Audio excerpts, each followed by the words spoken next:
Mr. Kenneth Temple, all the way from New Orleans. Let's make some gumbo, man. Make some gumbo. Thank you for having me. Why I'm here is to pay homage to the beautiful culture of soul food. We're gonna make a beautiful New Orleans okra-style gumbo.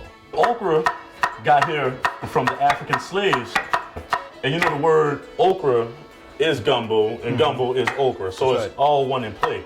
So the very first gumbo that I would think they made in the States was an okra gumbo, because that's all they had. They brought it over here with them, and they had to eat, and then they made this okra gumbo. I grew up in New Orleans. Gumbo creation back in the day for me was big. I used to just watch my grandmother do stuff and try and take notes, but you couldn't really take notes. You know, it's a unique thing. I'm happy now to have that for my family. The slime that nobody loves actually is going to thicken our roux instead of doing the flour and oil type of roux. Okra all over the South is prepared in various ways.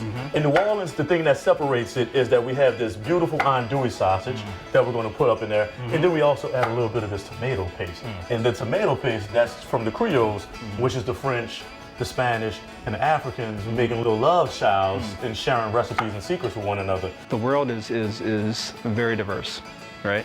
And we're in the business of feeding the world, right? We have to know what cultures like and what they don't like. And you know, we need to bring in diverse perspectives so that we can make the world happy with the products we come up with and you know, really satisfy. So it's important that we get that perspective. Diversity and everything is very, very important to get. The gumbo dish is really a picture of the city of New Orleans. Yes, right? yes. So you have all these ingredients, all these individual distinct things that come together in one pot, Right. right? And it makes this unique, savory, you know, dish, Delicious. right? And that's what New Orleans is. You have this big melting pot of people from everywhere that come together and make a unique culture, right? Absolutely. Unique dish. So this is our trinity right here. You got your onion, your bell pepper, and your celery.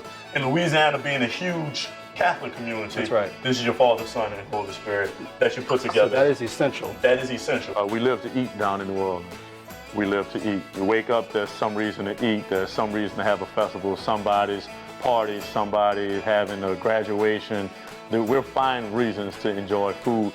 And that's just the culture of New Orleans. It's just rich heritage of food, music, and stories. Harold, Yeah. we're to that point where the love is about to happen in this kitchen. All right, man. Let's All do it. right, so hand me some of that okra. Yeah. We're gonna go ahead on and fry. There you go. All right. So this takes probably about 1 minute. Okay. And what you'll notice is you'll just start hearing all that fun popping, sizzling. And this is just letting you know that this okra is cooking to the point that we want it to cook. I hear the popping already, yeah. Yeah.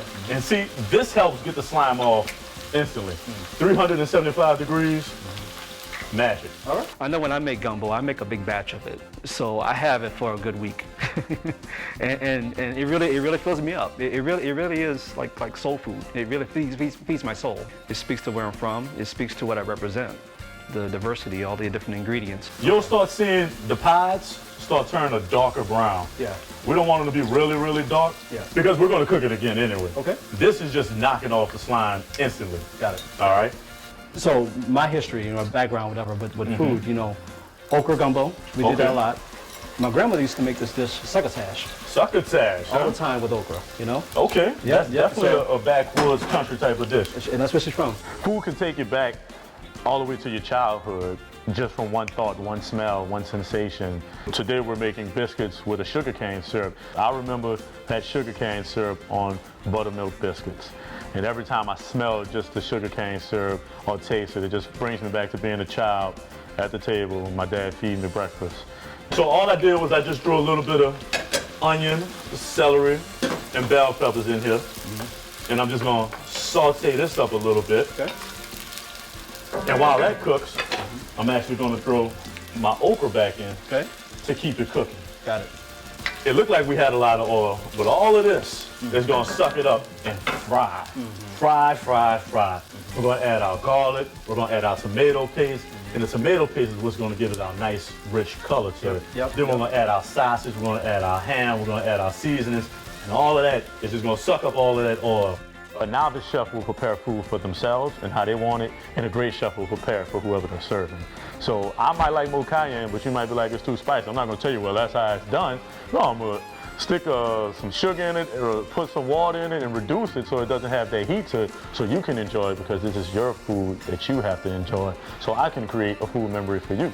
So you can say, oh, I remember the last time I had okra gumbo, Chef Kenneth from New Orleans made it. Man, what a treat that was. Yep. Now, when you're at home, you can use chicken stock. If you're gonna add some shrimp to this, you can add some shrimp to this. But me, representing the culture, I made a little bit of oxtail stock. Look at that. Look at that. Okay. Look at that. Uh-huh. So we're gonna go ahead on and add a little bit of oxtail stock to this. And it's just gonna be so delicious. Absolutely, man. Yeah. So this is looking beautiful. It is, yeah. I think it's smelling fantastic. I'm gonna bring it up to a boil, and then I'm gonna blow, check the seasoning, and then I'm gonna step away and let this dish make love. Absolutely. Food for me it's a special treat. It's an experience. It's a memory. It can be such an adventure, and it can be so different than your normal day-to-day. You know, I might have a mundane day in the office, but if I have some Cajun food at lunch, it's something to look forward to. I love food as an experience. I love, going out to eat as an experience, or just sitting down with my family or other people to break bread. It's wonderful to take the time to do that. Food has a way of bringing people together. People come together, they laugh, they smile, they're happy, and it just lends itself to just connection. So when you have a good meal, a good pot of gumbo or whatever, you just naturally want to connect. And I think that's really the big deal. It's about connection and family. I didn't slave all day. I let the pot do all the work. Very nice. Can y'all smell that? That's, Yeah. you want to have more rice than gumbo, though. Right. Yeah. Right. You're very welcome. But see, I like the gumbo. Smells so good. I like the gumbo, so I don't care about all the rice. I just like a So little you go a bit. little bit of rice. Yes. The smell, man. It just like bringing back memories, for me. Yeah. This right here is bringing back this childhood right there. That sugar cane syrup and that biscuit. Food is the foundation of the family traditions, and Hormel loves to be a part of that. And the more customs and traditions that we can learn about, the more opportunities we have to be a part of those families. This is fantastic. So the ERGs are employee resource groups that we have at Hormel that basically bring similar people or similar perspectives together. We have a group for women, for African Americans, for young professionals, and it just really allows them to get together and kind of have a sense of being, and then also give back to the company and explain how we can better reach that demographic. HARG, the Hormel African American Resource Group. We have been in existence for about 8 years. We have two missions, really, two goals. Number one is we want to foster the career development of our diverse membership. And number two, we want to help the company. There is so much to gain from diverse perspectives. I'm a huge believer in employee engagement. I'm a huge believer in not just showing up to work and doing the status quo.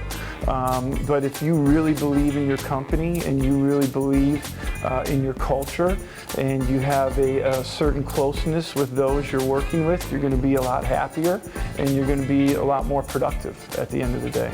It helps to have common culture, people that you can relate with. It really gives you a sense of family. I'm from New Orleans, Louisiana, from the South. Southerners don't leave the South, but for some reason I did, and I stuck up here in Austin, Minnesota.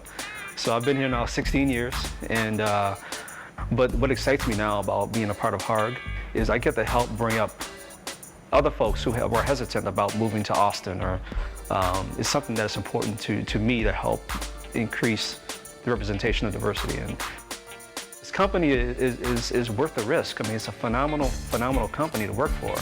So take a chance, and before you know it, you'll have 20 years like me, I mean, this is what cooking's all about, right? Absolutely. Good food, quiet everybody, and we all supposed to be talking, but everybody's eating, So that's a sign Yeah. of good eating, Absolutely, yeah.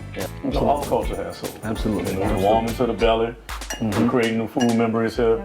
And we'll take this with us for the rest of the day. Absolutely. Absolutely.